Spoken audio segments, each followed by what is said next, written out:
Cruising the high seas has been considered a luxury for well over a century now. And let's face it, if you're gonna see the Riviera, you might as well do it in style.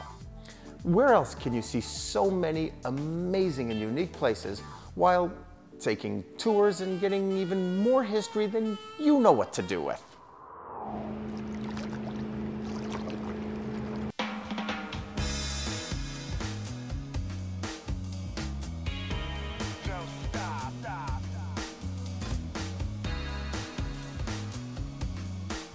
Martin, Holland America line has amazing Mediterranean cruises. When we go into all these different ports, as an overall theme, what is there to do? Well, basically, Mediterranean is worldwide known, I would say, for its history, culture, and then joie de vivre, as the French people would say, which is the happiness of life, joy of life.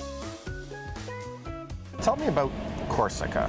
Well, in history, it was changing the hands quite a few times. Let me tell you that it starts from the Roman times, when it was already known as a rich and populated island, going through the medieval times when it was fought over by peasants, Italians, Spanish and French, then coming to being the part of France, and a very strong point, Napoleon was born in Ajaccio, which is capital of Corsica, and only in the modern times Corsica kind of caught their breath, and now you can really explore it fully. It is a French culture, it is a French taxes, it is French rules, so it's like you're in France, but it's better.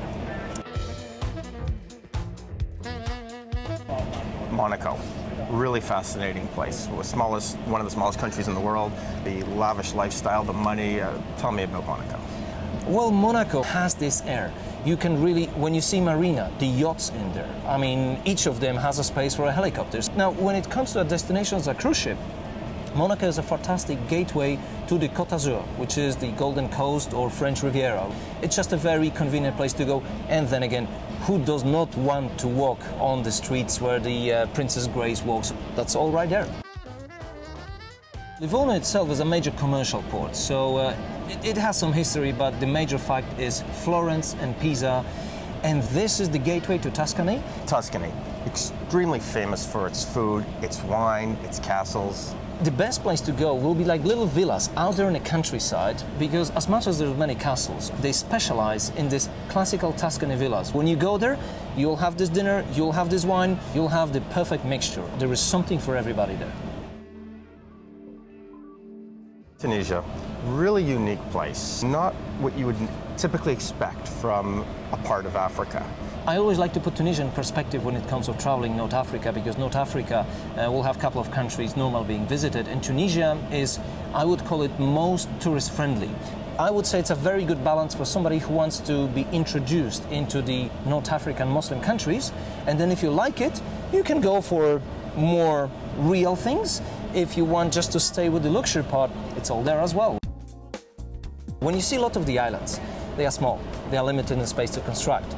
But then there's not that many people living there. On the contrary, Malta was always heavily inhabited, heavily fought over. So whenever you turn around, you have fortifications, you have churches, you have constructions going there, and usually it's from the medieval times. So enter the history, enter the size of it. I mean, you should really go there and see it, you know, those white walls, the white fortifications. It really does have an impact. It's so much different than the other islands.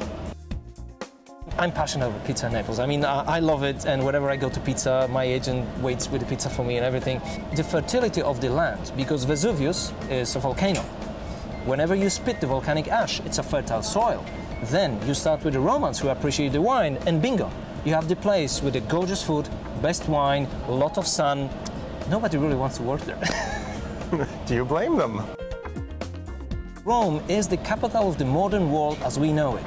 My advice, whenever somebody asks me about Rome, is that Rome was not built in a day. It cannot be seen in a day. They constructed the first empire as we know.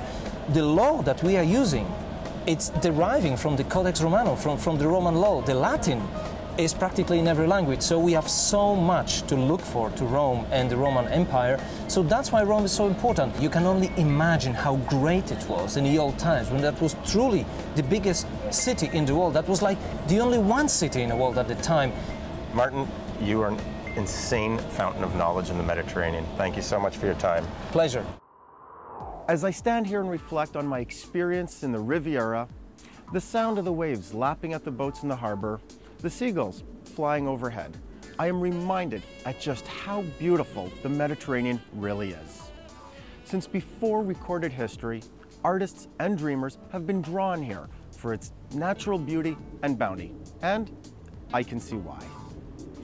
For me, it's been a fabulous experience, a chance to indulge in my favorite things in life.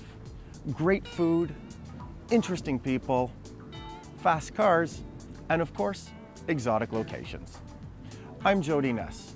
Join me next time as we celebrate the best the world has to offer on The Luxury List.